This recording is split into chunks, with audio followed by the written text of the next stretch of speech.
है जो कि किसी एरिया के अंदर खड़ी हुई होती है, जहाँ पर हम ली को देखते हैं जो कि अपना मार्क्स उतार चुका होता है। वो कह रहा होता है मैं बहुत ज्यादा गुस्से में हूँ। तो किम मुझसे कहता है क्या ये इसलिए है क्योंकि तुम अपना पूरा खाना नहीं खा सके। तो ये सुनकर ली चिल्लाते हुए कह रहा होता है आखिर तुम मुझे क्या समझते हो, क्या तुम्हें ऐसा लगता है कि सिर्फ खाने की वजह से मैं इतना ज्यादा गुस्सा हो जाऊंगा। तो ये सुनकर तो किम हैरान होते हुए कह रहा होता है क्या ऐसी बात नहीं है। तो ली भी कह रहा होता है हाँ ऐसी बात बिल्कुल नहीं है, मैं तो इसलिए गुस्सा हो गया था क्योंकि मैं उन लोगों से नफरत करता हूँ जो अच्छे होने का नाटक करते हुए गंदे चीजें करते हैं। तो ये सुनकर किम मुझसे कहता है मैं तुम्हारे डिसअपॉइंटमेंट को समझता हूँ, मैंने तो ये भी नहीं सोचा था कि वो बंदा इतनी जल्दी मेरे करीब आने की कोशिश करेगा, लेकिन तुम्हारी टाइमिंग बहुत अच्छी थी। मुझे लगा था तुम बस खाने पे ध्यान दोगे और हमारी बातचीत ऐसी ही चलती रहेगी, लेकिन तुम्हारी वजह से हमारी बातचीत बीच में ही रुक गई। तुम्हारे इसकी वजह से शुक्रिया। तो ये बात सुनकर ली हैरान होते हुए कह रहा होता है क्या रुको, चैमेट शी लालत है मुझ पर, इसका मतलब ये है कि मैं पहले उसे खा सकता था, मुझे वहां से जाने से पहले कुछ सुशी को खा लेना चाहिए था। शेट यार धिक्कार है मुझ पर, वो सुशी बहुत ही ज्यादा डिलीशियस लग रहा था। तो उसे ऐसा गुस्सा होता हुआ देखकर तो किम भी कुछ नहीं कह पाता है। और फिर हमें अगले दिन का न्यूज़पेपर में सीन दिखाया जाता है, हीरो कभी नहीं रुकेगा चाहे उसके दोस्त की मौत भी हो जाए। ईशा का एक्सक्लूसिव इंटरव्यू। ईशा और शिपा के बीच कुछ झगड़ा था लेकिन फिर भी वो लोग एक पार्टनर है। ईशा की पार्टी प्लान कर रही है A+, ईशा की पार्टी प्लान कर रही है A+ चौथे फ्लोर डंजन को क्लियर करने का। इस बार भी ईशा उसी डंजन को क्लियर करने जा रहा है जो जापान की ग्रेट गिल्ड भी नहीं क्लियर कर पाए हैं। और मास्टर स्वॉर्डमैन ने ईशा की पार्टी को एक लेजेंडरी आइटम गिफ्ट में दिया होता है जो कि है नेमी अलॉयन लेदर। और वहीं पर हम देखते हैं कोई इसको पढ़ते हुए कह रहा होता है हम बहुत ही ज्यादा खुशकिस्मत हैं कि हमने इसके लिए पहले तैयारी कर ली थी और अगर ऐसा नहीं होता तो हम लोग बड़ी मुसीबत में पड़ जाते। तो दूसरी तरफ से कहता है हाँ मैंने भी ये नहीं सोचा था कि वो लोग इतनी तेजी से आगे बढ़ेंगे।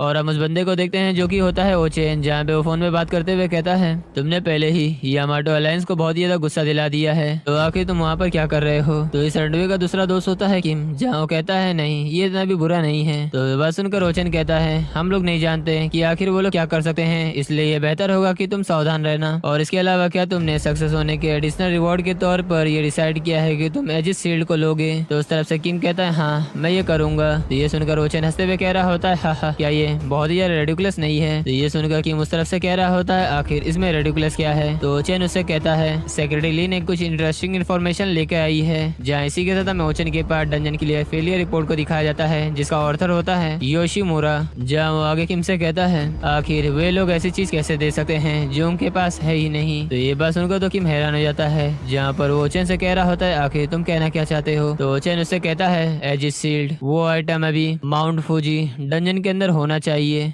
तो हेलो दोस्तों, मैं मानता हूँ काफ़ी लंबे समय बाद आया हूँ, लेकिन वीडियो लेट होने का रीज़न ये है कि मैं जो वॉइस रिकॉर्डिंग किया था वो 2 बार उड़ चुका है। यानी कि पहली बार जब रिकॉर्डिंग किया तो बीच बीच में गड़बड़ हो गया, अटक गया आवाज़, तो इसी की वजह से बार बार मिस्टेक आया। फिर दूसरी बार रिकॉर्डिंग किया तो फिर भी उसी मिस्टेक आया। मेन चीज़ क्या, जो मैंने रिकॉर्डिंग किया था उसको सेव नहीं किया था, इसलिए वो कंप्यूटर में था वो उड़ चुका था। तो फिर से मैंने रिकॉर्डिंग किया तो इसी वजह से मुझे ज़्यादा लंबे समय लग गया, और आधा घंटे की रिकॉर्डिंग करने में लगभग मुझे लग जाता है 2 दिन। तो इसी वजह से इतना ज़्यादा लेट हो चुका है। लेकिन उसके बाद मैंने सोचा कि क्यों ना स्पेशल डे है तो स्पेशल ऑफ़र आप लोगों के लिए चालू किया जाए, तो इसलिए मैंने इसमें कुछ साउंड इफ़ेक्ट म्यूज़िक डाला हूँ। अगर आप लोगों को पसंद आता है तो बताना। और वैसे मैं थोड़ा और साउंड इफ़ेक्ट ढूंढने की कोशिश कर रहा हूँ, क्योंकि कल संडे था तो मुझे वीडियो डालना है, इसलिए मैंने सब तैयारी करना स्टार्ट कर दिया था, इसलिए थोड़ा वीडियो लेट हो चुका है। वेल अगर वीडियो पसंद आएगा तो बता देना। और वैसे भी मैंने मेंबरशिप भी चालू किया हूँ, तो आप लोग मेंबरशिप ले सकते हो अगर भाई को सपोर्ट करना है तो यार। बाकी तो आप लोगों की मर्ज़ी है, 29 रुपये का स्टार्टिंग मेंबरशिप है तो ले सकते हैं आप लोग, इतना तो आप लोगों के जिम में होगा ही यार। मिलते हैं एक और नई वीडियो में, जब तक के लिए बाय बाय।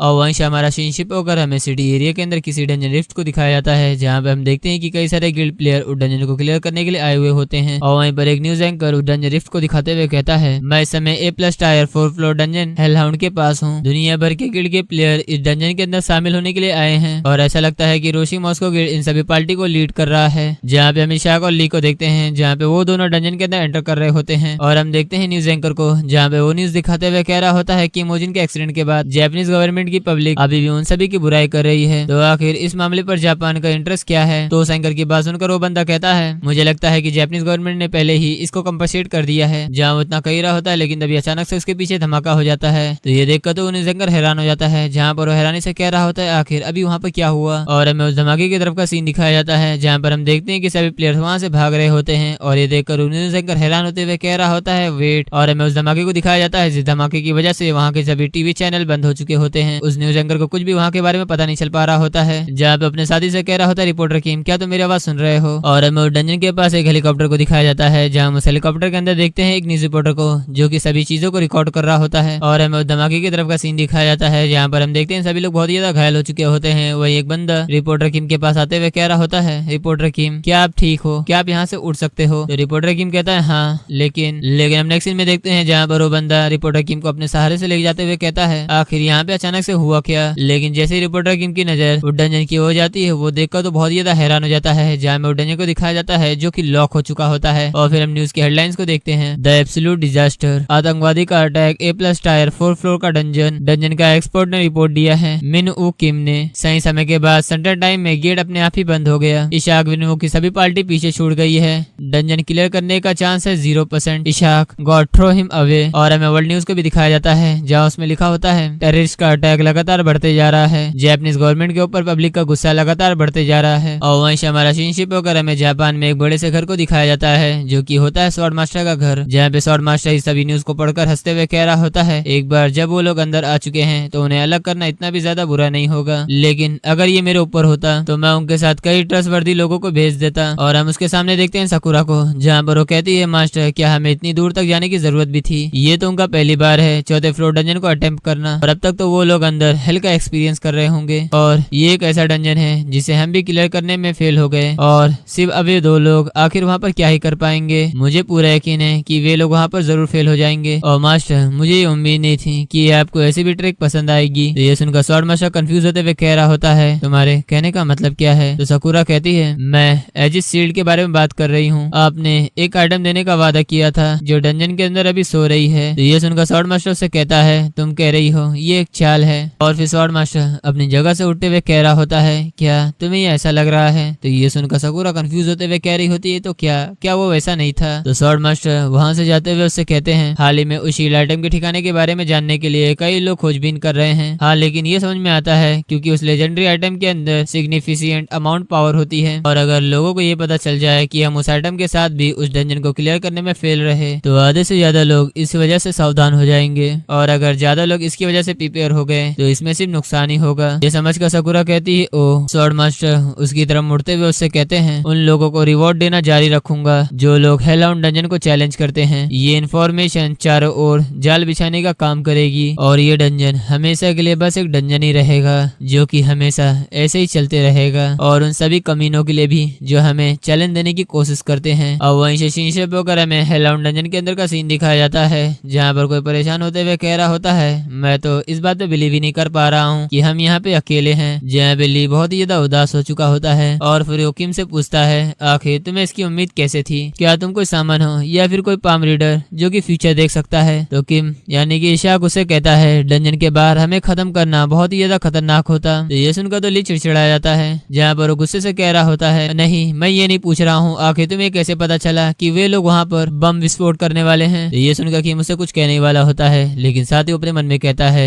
मेरे पिछले लाइफ के दौरान मिसाइल की सारी डिफिकल्टी हटा दी गई थी, और उन लोगों ने जो अभी मेथड यूज किया है वो मेरे पिछले लाइफ में ब्लैक स्वॉर्ड ने मुझे सिखाई थी। तो फिर तो ये आम बात है कि किम को आखिर इनके प्लान के बारे में कैसे पता चला, क्योंकि किम स्वॉर्ड मास्टर के साथ कई साल रहा भी है और साथ ही उसकी स्किल भी सीखा है। और किम को कुछ ना बोलता हुआ देख ली उससे कहता है, आखिर तुम चुप क्यों हो? क्या तुम मेरी बात सुन भी रहे हो? तो अपने होश में आता हुआ किम उससे कहता है, अब छोटी मोटी बातें बहुत हो गई, अब हमें हंटिंग पे फोकस करना चाहिए, है ना? और अगर हम लोग 20 एयर मॉन्स्टर को हंट करना चाहते हैं तो हमें जल्दी करना होगा। और वहीं से हमारा सीनशिप वगैरह में फॉरेस्ट मॉन्स्टर की तरफ का सीन दिखाया जाता है, जिसका रैंक होता है B और उसका फ्लोर होता है 5, जहाँ पे हमें नोटिस दिखाया जा रहा होता है, आपने 10 दिन का सर्वाइवल कोर्स कंप्लीट कर लिया है, इसलिए आपको 5वें फ्लोर पर भेजा जा रहा है। और फिर हमें 5वें फ्लोर का सीन दिखाया जाता है, जहाँ पे हम देखते हैं रेड ट्रोल को, जहाँ उसके ऊपर कोई बंदा खड़ा हुआ होता है, और वो बंदा अपना हाथ हिलाता है, तो उसके हाथ हिलाने के सेकंड भर से ही उसके सामने 2-3 प्लेयर सीधे सामने की ओर भाग जाते हैं, जहाँ वो सभी लोग अपना हाथ आगे की ओर करते हुए इन सभी स्केलेटन सोल्जर को समन करने लग जाते हैं, जहाँ लगातार स्केलेटन सोल्जर समन होने का नोटिफिकेशन दिखाई दे रहा होता है। और फिर हम कुछ देर में देखते हैं जहाँ पर कई सारे स्केलेटन सोल्जर समन हो चुके होते हैं, और ये देखकर वो बंदा बहुत ही ज्यादा मुस्कुरा रहा होता है। और इसके बारे में बताने की जरूरत नहीं है क्योंकि अंडरवर्ल्ड की स्किल सिर्फ 2 जन के पास है, एक है किम और दूसरा है जियोन जॉर्ग। जहाँ पे जियोन जॉर्ग अपने बुक ऑफ 100 बुक को समन करने लग जाता है, जहाँ उसके सामने वो बुक आ जाती है। और ये देखकर जियोन जॉर्ग मुस्कुराते हुए कह रहा होता है बहुत बढ़िया। और अब मुझे भी नहीं पता चला कि आखिर इसके पास बुक ऑफ 100 बुक कैसे आया, क्योंकि मुझे लगा था कि ये सिर्फ एक ही है, लेकिन अगर इसके पास भी है और किम के पास भी है तो मुझे नहीं पता कि आखिर लगता है कि अंडरवर्ल्ड इन दोनों को दिया है स्किल। लेकिन एमिसरी ऑफ द अंडरवर्ल्ड का ज्यादा ध्यान सिर्फ किम के ऊपर ही है, इसलिए आप लोगों को चिंता करने की जरूरत नहीं है कि आने वाले एपिसोड में मजा ना आएगा, ऐसा हो ही नहीं सकता। जहाँ में उसके बुक का इफेक्ट दिखाया जाता है जो कि स्किल का रैंक होता है सी, जिसके अंदर आप 30 100 मॉन्स्टर को रख सकते हो। और इसका इफेक्ट होता है बुक ऑफ 100 के अंदर जो लोग सील हो जाते हैं उन्हें और इसकी पावर दिया जाएगा,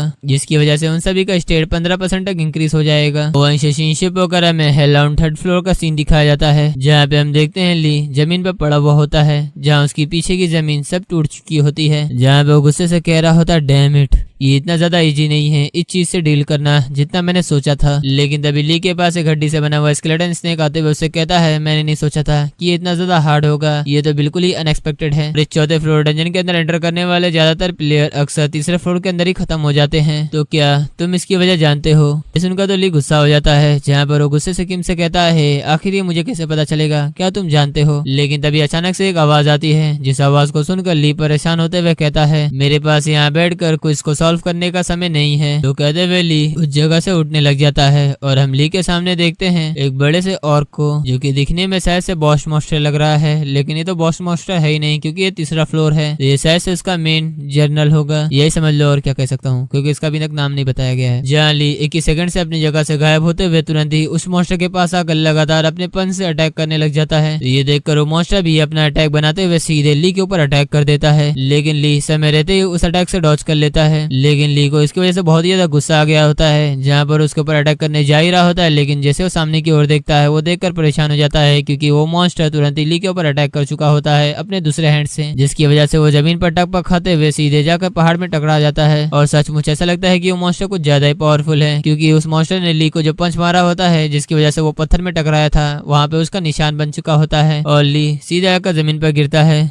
और वो स्नेक जो कि किम होता है वो उससे कहता है यार मुझे लगता है कि इसमें कोई भी मदद नहीं किया जा सकता क्योंकि तुम्हें तो कुछ पसंद ही नहीं है। ठीक है मैं तुम्हें आंसर बता देता हूँ, ऐसा इसलिए होता है क्योंकि तुम 4थे फ्लोर को क्लियर करने से पहले जो 3रे फ्लोर में तुम अपने स्टेमिना को बचाते हो वही तुम्हारी सबसे बड़ी मिस्टेक है। हाँ मैं जानता हूँ डंजन को क्लियर करने से पहले स्टेमिना और रिसोर्सेस की बहुत ही ज्यादा जरूरत होती है, लेकिन 3रे फ्लोर के बॉस मॉन्स्टर के सामने तुम अपने स्टेमिना को बचाओगे ये तुम्हारे लिए बस मौत ही लाएगा। तो किम की बात सुनकर ली उसके ऊपर चिल्लाते हुए कह रहा होता है और वो इंसान जो ये सब कुछ जानता था आखिर वो मुझे अकेला छोड़कर कहाँ चला गया है, आखिर तुम कब स्केली को यहाँ पे भेज रहे हो? तो किम मुझसे कहता है कुछ तो दूसरे प्लेयर के लिए था, मुझे लगा था कि तुम अब तक तो और को संभाल लिए होगे, मैंने ये सोचा था कि कोई भी यहाँ पे प्रॉब्लम नहीं होगी क्योंकि मैंने आपको नेमियन लॉयन का लेदर भी दिलवाया है। तो किम की बात सुनकर ली अपनी बॉडी को देखते हुए कह रहा होता है अब जब तुमने इसके बारे में मुझे मेंशन किया है तो अब जब मैं इसके बारे में सोचूं तो मुझे कई बार नुकसान हो चुका है, लेकिन वो मेरी अनडाइंग फाइटिंग स्किल वो एक बार भी मेरी स्किल एक्टिवेट नहीं हुआ। और इसी के साथ हम नेमियन लॉयन के इफेक्ट को जानते हैं जो होता है एक लेजेंडरी आइटम और इसको 100 से ज्यादा लेवल वाले प्लेयर ही पहन सकते हैं, जिसका इफेक्ट होता है कि अगर आपको कोई भी फिजिकल अटैक करे वो आपको 100% तक बचाएगा या फिर वो मैजिक हो। और इसी के साथ आपको एक हीरो की डिग्निटी भी मिलती है। लेकिन तभी कि मुझसे कहता है लेकिन तुम्हारी हालत देखकर मुझे तो पता चल चुका है कि मैं उस समय गलत था,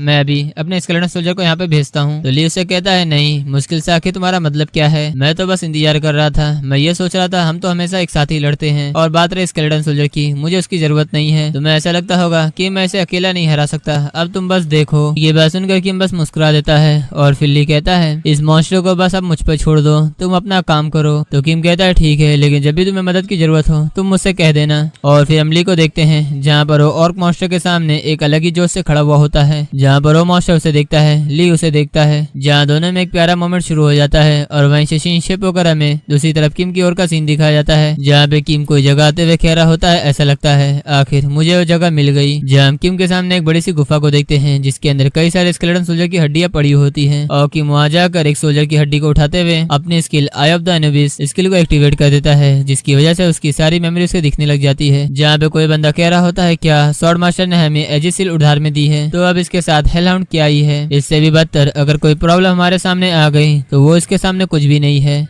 लेकिन हम अगले सीन में देखते हैं जहाँ पर वो थर्ड फ्लोर के बॉस मॉन्स्टर से लड़ रहा होता है, जहाँ पर वो घबराते हुए कह रहा होता है, अरे बाप रे, हमें शुरू से ही अपनी पूरी ताकत लगा देनी चाहिए थी, हमें छोटी मोटी चालें नहीं चलनी चाहिए थी। लेकिन हम अगले सीन में देखते हैं जहाँ पर वो बंदा उस कैप्टन के आगे झुकते हुए कह रहा होता है, मुझे माफ कर देना कैप्टन, मैं अपनी ताकत शुरू से ही बचा रहा था। तो वो कैप्टन मरते हुए कह रहा होता है, तुम दुखी मत हो, तुम तो बस मेरे ऑर्डर के हिसाब से चल रहे थे, इसमें मैं ही केयरलेस था। जहाँ पर वो कैप्टन अपनी एजेस शील्ड को उस बंदे को देते हुए कहता है, ये शील्ड ले लो और हेलहाउंड डॉग को मार डालो और इसे स्वॉर्ड मास्टर को लौटाकर उनको ये कह देना कि हमारा एम्बिशन हमेशा जिंदा रहेगा। जो टूटा फूटा शब्द कहते हुए वो कैप्टन वहीं पे मारा जाता है और ये देखकर वो बंदा चिल्लाते हुए कह रहा होता है, कैप्टन अपनी आंखें खोले रखो कप्तान, कैप्टन। लेकिन हम प्रेजेंट में देखते हैं जहाँ पर किम उस मेमोरी को देखते हुए मन में कहता है, ऐसा लगता है कि एजिस शील्ड चौथे फ्लोर पर है। हाँ, लेकिन उसने एजिस शील्ड सबसे अच्छे मेंबर को दी थी, लेकिन फिर भी ये डंजन क्लियर नहीं हो पाया। लेकिन किम को इस बात पर भरोसा नहीं हो रहा होता है कि वो बंदा इतना पावरफुल होने के बावजूद भी आखिर वो चौथे फ्लोर पर हेलहाउंड से कैसे मारा गया। किम ये तो जान चुका था कि वो बंदा इतना कैपेबल है कि वो A+ रैंक को बड़े आसानी से क्लियर कर सकता है, जब तक कोई ऐसी प्रॉब्लम ना आ जाए जो उसने कभी सोची ना हो। और अगर बात किया जाए एजिस शील्ड की, वो दुनिया में सबसे ज्यादा स्ट्रॉन्ग शील्ड है, तो ये शील्ड कम से कम हेलहाउंड के अटैक को तो रोक ही सकता है। खैर छोड़ो, ये एक ऐसी प्रॉब्लम है जिसका आखिरी में कुछ न कुछ तो इलाज हो ही जाएगा। लेकिन इसके अलावा मैं डंजन से बाहर निकलकर स्वॉर्ड मास्टर के चेहरे को देखना चाहता हूँ। सच में मुझे इस बात का इंतजार नहीं हो रहा है, जब हम लोगों को वो बाहर देखेगा तो आखिर उसका रिएक्शन कैसा होगा। और उसी के साथ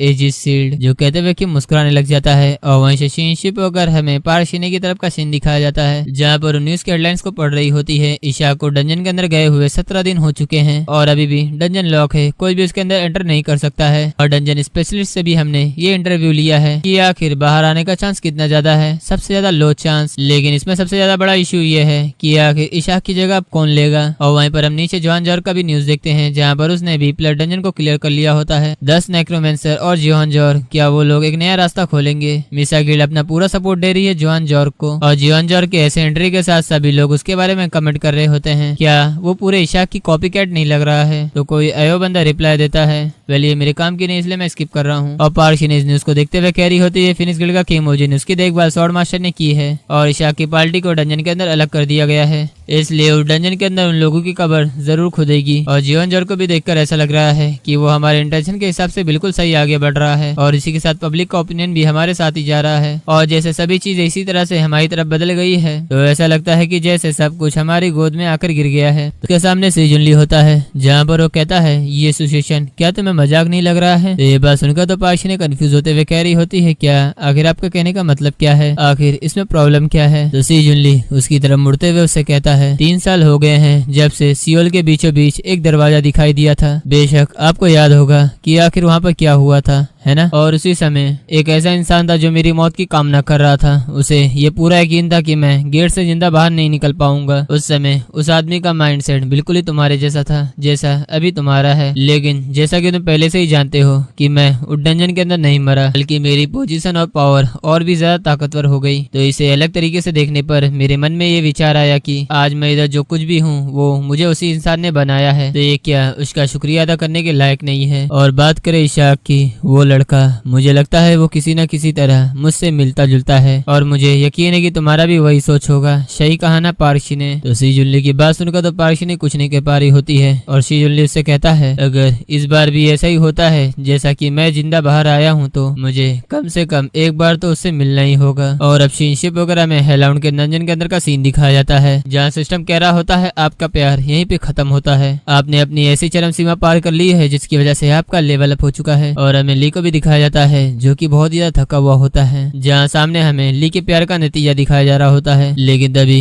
किम उसके पास आते हुए उससे कहता है, ये मेरे सोच से पहले ही खत्म हो गया, मैं कुछ स्केलेटन सोल्जर्स तुम्हारी मदद करने के लिए लाया था, लेकिन इसे देखकर ऐसा लगता है कि तुम्हें इसकी जरूरत थी नहीं, क्या तुम ठीक हो। तो किम की बात सुनकर ली उसके ऊपर भड़कते हुए कह रहा होता है, क्या तुम्हें ये ठीक लग रहा है, मैं तो लगभग मारा जा चुका होता, साले लगता है कि तुम लड़ाई खत्म होने तक कहीं छुपे हुए थे, है ना। तो उसकी बात सुनकर किम मुझसे कहता है, क्या चुपना, क्या तुम्हें लगता है कि मैं ऐसा इंसान हूँ जो ऐसा गंदा काम करेगा। और हाँ, मुझे यकीन है, मैंने आपसे कहा था जब भी तुम्हारी हालत मुश्किल में होगी मैं स्केलेटन सोल्जर के साथ तुम्हारी मदद करूंगा। खैर छोड़ो, इसे देखकर ऐसा लगता है कि सभी चीजें सॉल्व हो चुकी है, इसलिए हम लोग सीधे चौथे फ्लोर पर जा रहे हैं। यहाँ पे हम देखते हैं कि किम के 4 स्केलेटन सोल्जर उसे अपने कंधे पर उठाकर लेकर जा रहे होते हैं और ली वहाँ से चिल्लाते हुए उसे कह रहा होता है, तू कमीने रुक जा, मैं तुझे छोड़ूंगा नहीं। लेकिन हम देखते हैं कि किम तो मुस्कुरा रहा होता है और फिर हम देखते हैं कि वो लोग चौथे फ्लोर पर मूव कर चुके होते हैं, लेकिन वहाँ से शिप होकर हमें दूसरी तरफ ओचन का सीन दिखाया जाता है, जहाँ पर न्यूज़पेपर पढ़ते हुए कहता है चीजें हमारे अकॉर्डिंग के हिसाब से चल रही है। तो सामने सेक्रेटरी ली होती है, जहाँ पर वो कहती है आप हेलहाउंड डंजन के बारे में बात कर रहे हो, है ना? तो ओचन कहता है हाँ, मैं उसी के बारे में बात कर रहा हूँ। हर कोई मीडिया के न्यूज़पेपर पर नजर रख रहा है और सभी लोगों ने ये मान लिया है कि शार्क मर गया है। तो ये सुनकर सेक्रेटरी ली कहती है क्या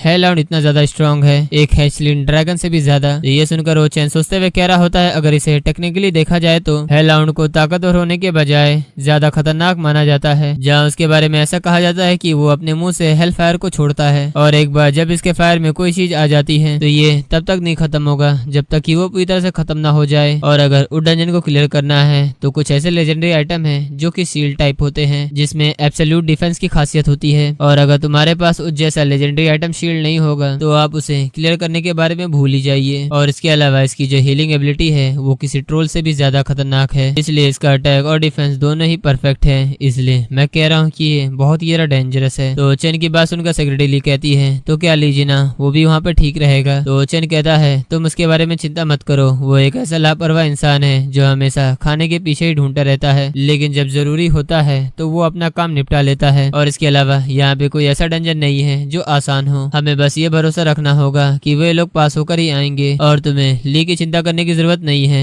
क्योंकि किम मुजिन उसके साथ है, इसलिए चिंता मत करो, हमेशा की तरह वो लोग सेफली वापस आ जाएंगे। और अब हमारा शिप होकर हमें हेलहाउंड के चौथे फ्लोर का सीन दिखाया जाता है, जहाँ पे हम देखते हैं किसी के हाथ को जो कि होता है किम, जहाँ पे वो एजिस शील्ड को लेकर बाहर आ चुका होता है, जहाँ की वो जमीन पर लेट कर लंबी सांस लेते हुए मन में कहता है मुझे इसे ढूंढने में थोड़ा समय लगा क्योंकि ये एक परेशानी वाली जगह में था, अगर मेरे पास आई ऑफ द एनिबिस स्किल ना होती तो ये एजिस शील्ड हमेशा के लिए यही दफन हो जाती, भले ही हम लोग डंजन को क्लियर भी कर देते। और ये तो सोचने की बात है कि उन लोगों ने इसे धरती के बीच के दरारों में गिराया था, लेकिन तभी किम का दुश्मन ली किम के पास आकर उसे चिल्लाते हुए कह रहा होता है कि मुजिन तू बास्टर्ड जल्दी उठो और मेरी मदद करो। जहाँ हम ली के पीछे देखते हैं किसी मॉन्स्टर को जो कि उछल कर ली के ऊपर हमला करने के लिए आ ही रहा होता है। तो ली उस मॉन्स्टर के ऊपर अटैक करते हुए किम से कहता है एक इंसान यहाँ पे बिजी है, आखिर तुम कब तक फ्री का खाते रहोगे? हे आखिर मैं ही क्यों हर तरीके से इस तरह का काम कर रहा हूँ, तुम भी आकर मेरी मदद करो। तो किम उसकी बात सुनकर अपनी जगह से उठते हुए कहता है इस तरीके की जॉब, आखिर इस तरीके की जॉब से आखिर तुम्हारा मतलब क्या है? क्या तुम मजाक कर रहे हो? क्या तुम सचमुच ये नहीं जानते तुम्हें हमेशा वही चीज मिलता है जो कि कंफर्टेबल और अच्छा दिखने में होता है, और मुझे हर वो चीज मिलता है जो हमेशा खतरनाक और मुश्किल होते हैं। क्या मैं सही नहीं कह रहा हूँ? जो कहते हुए ली तुरंत ही उस कुत्ते का मुंडी पकड़ लेता है जो कि उसके ऊपर अटैक करने के लिए आ रहा था, और फिर ली घुमाकर उसे दूर फेंक देता है।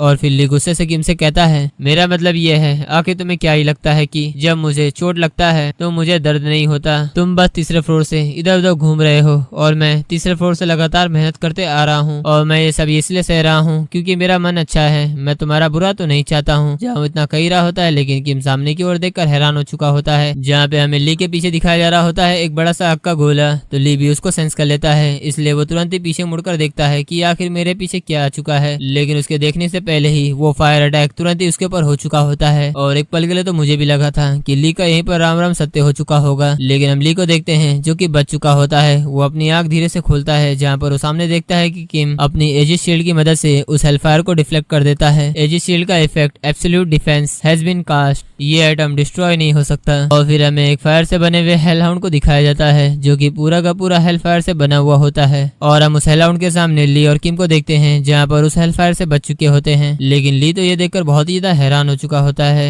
ये तो किम मुस्कुराते हुए उससे कहता है ये एजिस शील्ड है जिसकी हम तलाश कर रहे थे, तो क्या तुम्हें अब भी लग रहा है कि मैं बेकार में घूम रहा था? तो ये बात सुनकर तो ली घबराते हुए कह रहा होता है ना ना ना, आखिर तुम्हारे कहने का मतलब क्या है? ये तो मेरे मुंह से गलती से निकल गया था क्योंकि मैं थोड़ा सा परेशान था। और फिर ली बात को पलटते हुए कह रहा होता है वाह, तुम्हें तो ये आसानी से मिल गया, तुम्हारे पास तो कोई ना कोई प्लान जरूर होता है ना? तो किम अपनी एजिस शील्ड को ली को देते हुए कह रहा होता है तो फिर क्या हम लोग डंजन से बाहर निकल जाएंगे ना? जहाँ फिर हमें एजिस शील्ड के बारे में पता चलता है कि आखिर इसका डिफेंस क्या है। ये शील्ड फास्टर द्वारा बनाई गई है, इसे कभी डिस्ट्रॉय नहीं किया जा सकता, और इसका इफेक्ट ये होता है जब इसके अंदर माना या एनर्जी इन्फ्यूज होता है तो इसकी एबिलिटी गॉड ब्लेसिंग को एक्टिवेट कर देता है जो होता है एब्सोल्यूट डिफेंस, यानी कि कोई भी इसे तोड़ नहीं सकता। और वहीं पर किम उसे कहता है सावधान रहना उस हेलफायर से, अगर तुम सीधे उसके फायर में आ गए तो तुम पूरी तरह से खत्म हो जाओगे। जहाँ पे हमें सामने दिखाया जा रहा था किम के दो स्केलेटन सोल्जर जो कि अभी भी उसके हेलफायर से जल रहे होते हैं, यानी कि इसका मतलब क्लियर है जब तक कि वो चीज पूरी तरह से खत्म ना हो जाए वो हेलफायर उसका पीछा नहीं छोड़ेगा। तो ली खुश होते हुए कह रहा होता है अब चिंता करने की की क्या जरूरत है, अब जब मेरे पास एजिस शील्ड है तो मैं बड़े आराम से इस चीज को लीड कर लूंगा। तो ये सुनकर किम मुझसे कहता है और हाँ मुझे तुम्हें एक और बात बतानी है। जहाँ पे किम मुझसे कुछ कहने ही वाला होता है, लेकिन तभी हम ली के पीछे हेल फायर को देखते हैं जो कि सीधे उसकी तरफ आ रही होती है। तो ये देखकर किम मुझसे कहता है जल्दी से डॉज करो। जहाँ पे ली और किम सही समय पे उस अटैक को डॉज कर लेते हैं, जिसकी वजह से वो हेल फायर सीधे सामने की ओर चली जाती है। और ली अपने आप को संभालते हुए कहता है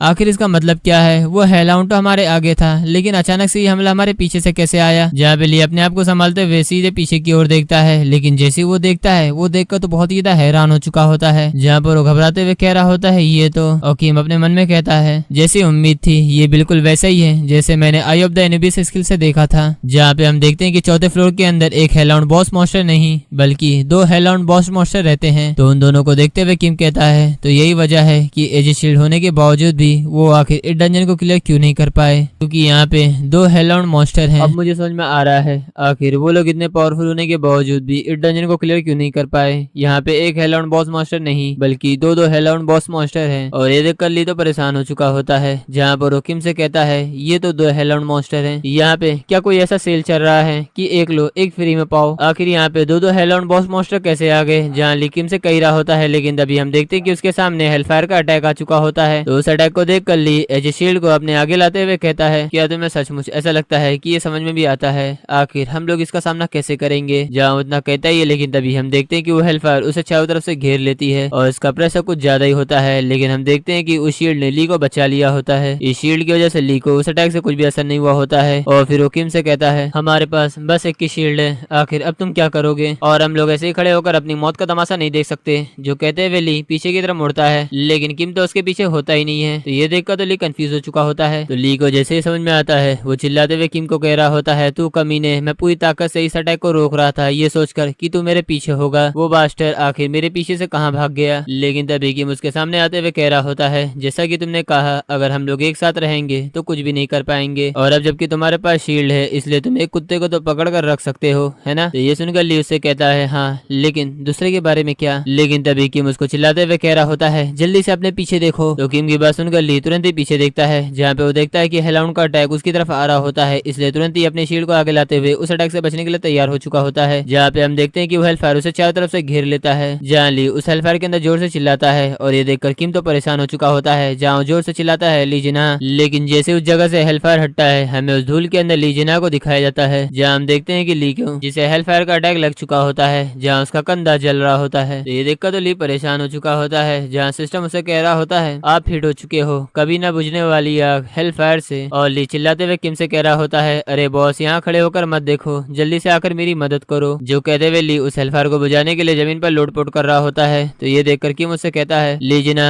घबराना बंद करो, जल्दी से अपना आर्मर उतारो। तो किम की बात समझकर वो तुरंत ही अपने लेफ्ट हैंड में जो आर्मर पहना था उसे तुरंत ही उतार देता है। जब हम उस आर्मर को देखते हैं जो कि एस ग्रेड का एक आइटम होता है जो हेलफायर की वजह से पूरी तरह से गल रहा होता है। और ये देखकर ली परेशान होते हुए कह रहा होता है इसका टेम्परेचर एक बड़ी प्रॉब्लम नहीं है, बल्कि जब हम सामने हेलहाउंड को देखते हैं जो कि जोर से घुर्राता है और उसके घुर्राने की वजह से जंगल के अंदर अचानक से कई सारे मॉन्स्टर के भागने की आवाज सुनाई देती है। जहाँ हम देखते हैं कई सारे छोटे हेलहाउंड तेजी से ली और किम की तरफ आ रहे होते हैं। और ये देखकर ली परेशान होते हुए कहता है डैम इट, लगता है कि हम बड़ी मुसीबत में पड़ने वाले हैं। और वहीं पर किम शांति से उन सभी को देख रहा होता है जो कि तेजी से किम और ली की तरफ आ रहे होते हैं। जहाँ पे हम देखते हैं कि उनकी तादाद तो बहुत ही ज्यादा होती है, उनके बीच में ली और किम बस एक चोटी की तरह दिख रहे होते हैं। तो इन सभी छोटे हेलहाउंड डॉग मॉन्स्टर को देख कर ली परेशान होते हुए कहता है अगर ऐसा है तो हमें हेलफायर का ध्यान नहीं बल्कि इन सभी का भी ध्यान साथ में रखना होगा। और हम देखते हैं कि कई सारे हेलहाउंड ली के ऊपर अटैक कर देते हैं। तो ली भी अपने शील्ड की मदद से उन सभी से बचते हुए उन सभी के ऊपर अटैक करते हुए किम से कहता है लगता है कि आज हमारे यहाँ पे लगने वाले हैं। लेकिन जैसे वो किम की तरफ देखता है किम तो वहाँ से भाग रहा होता है। तो ये देख कर ली चिल्लाते हुए किम से कहता है हे आखिर अब तुम क्या करने जा रहे हो, आखिर तुम्हारा प्लान क्या है। लेकिन हम किम को देखते हैं जहाँ पे वो तेजी से हेलहाउंड डॉग मॉन्स्टर को मारते हुए आगे बढ़ रहा होता है। जहाँ पे वो अपने मन में कहता है इन सभी हेलहाउंड डॉग मॉन्स्टर को देखकर मुझे अपने पुराने दिनों की याद आ जाती है। वो 8 फ्लोर वाला डंजन जिसे मैंने मीसा गिल्ड और अपने साथियों के साथ क्लियर किया था। वो बॉस मॉन्स्टर सेबरस उन सभी हेलहाउंड डॉग को ऐसे ट्रीट करता था जैसे कि उसके हाथ या पैर। जहाँ पे हम किम की मेमोरी के अंदर देखते हैं उस हेलहाउंड डॉग को जहाँ किम ने उसे बड़ी आसानी से हरा दिया होता है। जहाँ किम उसके ऊपर अपने पैर को रखकर खड़ा हुआ होता है। जहाँ किम कहता है डंजन क्लियर करने के बाद मैंने अकेले ही पता नहीं कितने हेलहाउंड डॉग को संभाला था। और हम प्रेजेंट में देखते हैं जहाँ किम किम अपने एक ही वार से उन सभी हेलॉन डॉग को जान से मार रहा होता है। जहाँ किम इस बात को याद करते हुए मुस्कुरा रहा होता है और वहीं से शिप वगैरह में पार्क्यून का घर यानी कि पार्क्यून को दिखाया जाता है, जो कि कंफ्यूज होते हुए कह रहा होता है क्या कि इमोजन अभी जिंदा है। तो सामने पार्क्यून की सेक्रेटरी होती है, जहाँ उसे एक लेटर देते हुए कह रही होती है हाँ उसने हमें एक लेटर भेजा है। तो अपनी सेक्रेटरी की बात सुनकर पार्क्यून उस लेटर को लेकर पढ़ने लग जाता है, लेकिन जैसे उस लेटर को पढ़ता है वो बहुत ही ज्यादा सीरियस हो जाता है। जहाँ उसमें लिखा था मैंने अपनी मौत को छुपाया क्योंकि जैपनीज आतंकवादी से मेरी जान का लगातार खतरा था, और जैसे ही मैं गिल्ड में वापस आऊंगा मैं आपको ये सभी चीज बड़ी डिटेल से बता दूंगा। और उसके नीचे कुछ और लिखा हुआ होता है, जहाँ उसमें लिखा था मुझे सेफली नेशनल बॉर्डर के ऊपर कुछ फंड्स को भेजना है, अकाउंट नंबर नीचे लिखा हुआ होता है। तो पार्क्यून के चेहरे पर इस लेटर को पढ़कर तो एक अलग ही मुस्कान आ चुकी होती है, जहाँ पे वो मुस्कुराते हुए कह रहा होता है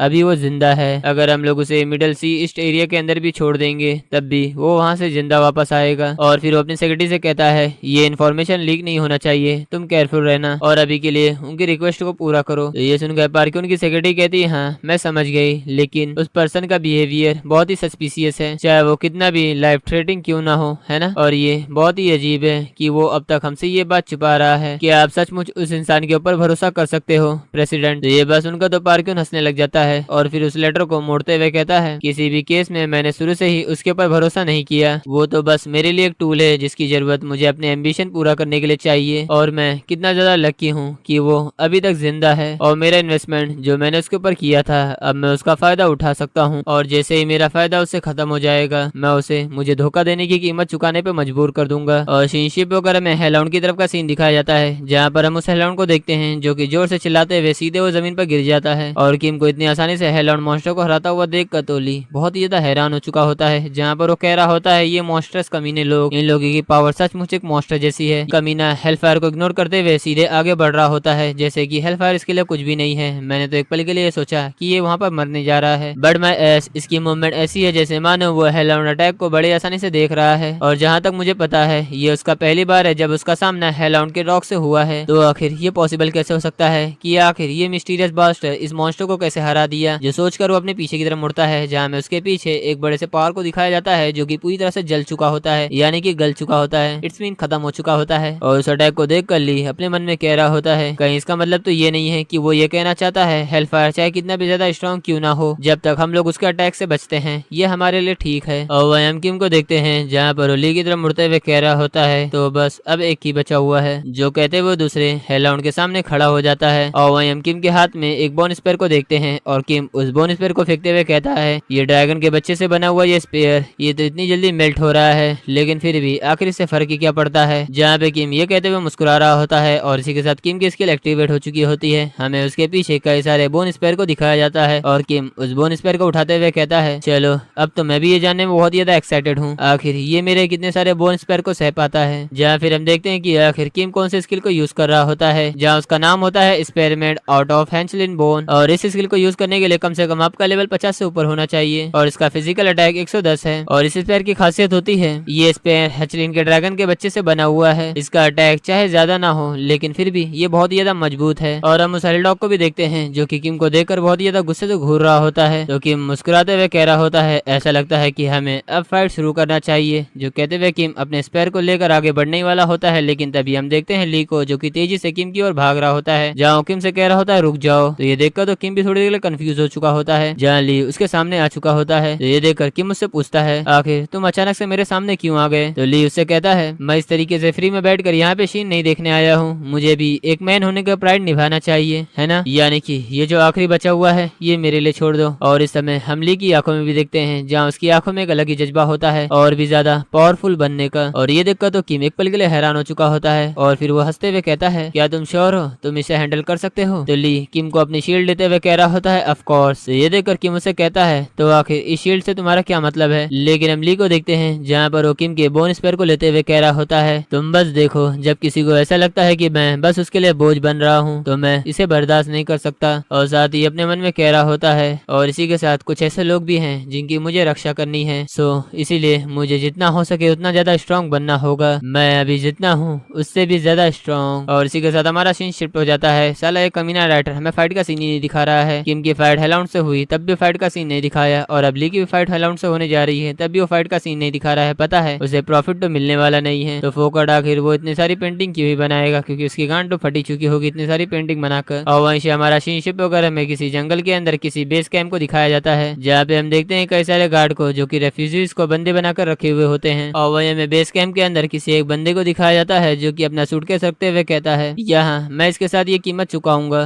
तो उसके सामने कोई लड़की खड़ी होती है जो उससे कहती है आखिर ये क्या है, और इसका नाम होता है शकीरा, जो कि थंडर गिल्ड की एक मेंबर होती है। तो ये सुनकर वो मिस्टीरियस बंदा हंसते हुए कह रहा होता है, आखिर आपके कहने का मतलब क्या है? ये वो पेमेंट है, यानी कि गेट के आसपास वो सभी जो प्लेयर थे उन सभी से छुटकारा पाने के लिए ये वो पेमेंट है। और वैसे भी आपकी वजह से बिजनेस करना बहुत ज्यादा आसान हो चुका है, इसके लिए आपका शुक्रिया। जो कहते वो बंदा उस सूटकेस को खोल देता है और हमें सूटकेस के अंदर कई सारे पैसे को दिखाया जाता है। तो कीरा उन सभी पैसे को चेक कर तुरंत ही उस सूटकेस के अंदर फेंक देती है, जहाँ उनसे कहती है ये बकवास बंद करो, क्या तुम्हें ऐसा लगता है कि इतनी छोटी सी कीमत कमाने के लिए हम लोग अपनी जान जोखिम में डाल रहे हैं? ये सुनकर तो बंदा थोड़ा सा हैरान हो चुका होता है और वो बंदी यानी कि कीरा आगे कहती है, और मुझे यकीन है तुम्हारे लीडर ने कहा था कि पेमेंट किसी आइटम या स्किल पेज से किया जाएगा, है ना? ये सुनकर वो बंदा कहता है, मुझे तुम लोगों की ट्रेडिंग कंडीशन अच्छी तरीके से पता है थंडरबर्ड, ये मुझे अच्छी तरीके से पता है, लेकिन हम लोगों को हाल ही में आइटम सप्लाई करने में बहुत ही हार्ड टाइम से गुजरना पड़ रहा है, और अगर हमारे पास पैसा भी हो तब भी हम उस आइटम को तभी खरीद सकते हैं जब वो ब्लैक मार्केट में रिलीज हो। और हमारे आसपास के जो डंजन है वो भी काफी ज्यादा खतरनाक हो चुके हैं, जिनको क्लियर करना लगभग इम्पॉसिबल ही है, जिसकी वजह से किसी भी आइटम को पाना ये काफी डिफिकल्ट हो चुका है। ये सुनकर कीरा टेबल पर हाथ पटकते हुए कह रही होती है, हे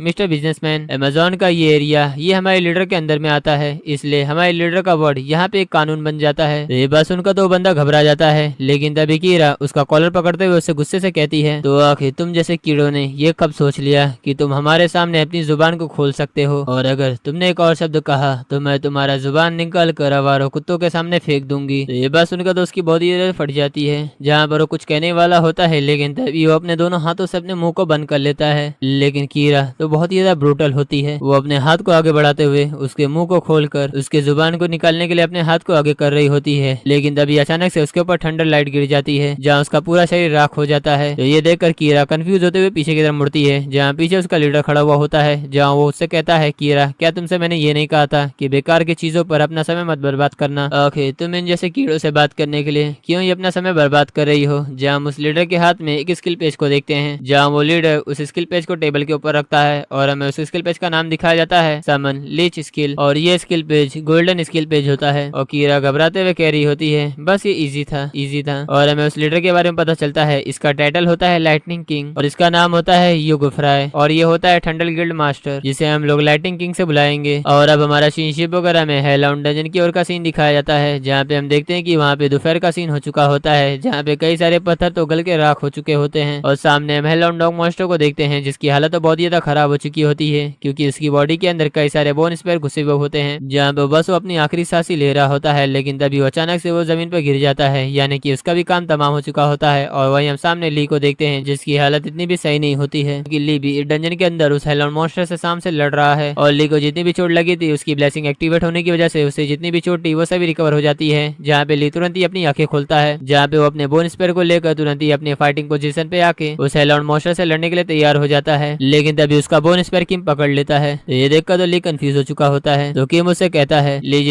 ये मैं हूँ, तुम एक लंबी सांस लो। तो किम को अपने सामने देख कर ली भी आराम करते हुए कहता है, उसे एक बचे हुए हेलॉन डॉग बॉस मॉन्स्टर का क्या हुआ? क्या जब मैं बेहोश था तब तुमने उसका टेक केयर किया? तो किम अपने हाथ के इशारे से पीछे की ओर दिखाते हुए कहता है, तुम खुद ही क्यों नहीं देख लेते हो? तो उसकी बात सुनकर ली भी अपनी मुंडी साइड करके उस तरफ देखने लग जाता है, जहाँ ली देखता है कि वो हेलॉन मारा जा चुका होता है। तो किम उससे कहता है, वो इधर गिर चुका है, यानी कि तुमने उसे जान से मार दिया है और इसे तुमने अकेले ही अपनी पावर से जान से मारा है। और ये बात सुनकर तो ली मुस्कुराने लग जाता है, और यहीं पे हमारा सीजन 1 फाइनली खत्म होता है। और अगर आप लोगों को इसका सेकंड सीजन चाहिए तो जरूर आएगा, लेकिन थोड़ा टाइम लगेगा, क्योंकि अभी मैं दूसरी स्टोरी पे काम कर रहा हूँ, और साथ ही अपने वॉइस पे भी, क्योंकि मेरे वॉइस की जो एडिटिंग है वो मुझे समझ में नहीं आती है, क्योंकि मुझे इतनी खास अपनी वॉइस लगती नहीं है। तो क्या आप लोग बता सकते हो कि कोई मेरे वॉइस को एडिट कर सकेगा यार? लेकिन हाँ, थोड़ा बजट में बताना कि पता चले भाई वॉइस को एडिट करे और लंबा चौड़ा बिल फाड़ दे, क्योंकि अभी मेरी इतनी औकात नहीं है कि मैं किसी वॉइस क्रिएटर को खरीद सकूं। वैसे भी अगर आप लोगों के दिमाग में कोई वॉइस क्रिएटर आए या कोई पहचान में हो तो बता देना यार, जो मेरा अच्छे से वॉइस को एडिट कर सके, क्योंकि सच मुझे बोलूं तो मुझे वॉइस इफेक्ट के बारे में बिल्कुल नहीं पता है कि आखिर अपने वॉइस को कितना वॉल्यूम, कितना इफेक्ट, कितना कुछ रखा जाए। बस ये समझ लो थोड़ा बहुत यूट्यूब से सीखा हूँ, उसी के हिसाब से अप्लाई कर रहा हूँ। तो अगर कोई है या कोई करना चाहता है मेरे वॉइस को एडिट तो थोड़ा बता देना यार, थोड़ा देख लूंगा, अगर अच्छा लगेगा तो मैं खुद ही उसे पैसा अपनी मर्जी से दे दूंगा यार, लेकिन इतना नहीं दूंगा। और अगर आप लोगों को वीडियो पसंद आती हो तो यार यार थोड़ा लाइक कर देना, या बाजू में जो हाइप का बटन आया है अभी नया यूट्यूब ने फीचर दिया है तो उसे भी हाइप का दबा देना। और खास करके यार मेंबरशिप भी चालू किया हूँ तो शायद से ले सकते हो यार, ज्यादा नहीं बस 29 रुपए का है, तो इतना तो शायद से होगा यार। बाद में मिलते हैं एक और नए एपिसोड में, जब तक के लिए कुछ नहीं यार, बाद में मिलना ही पड़ेगा, तो बाय बाय क्यों बोलूं।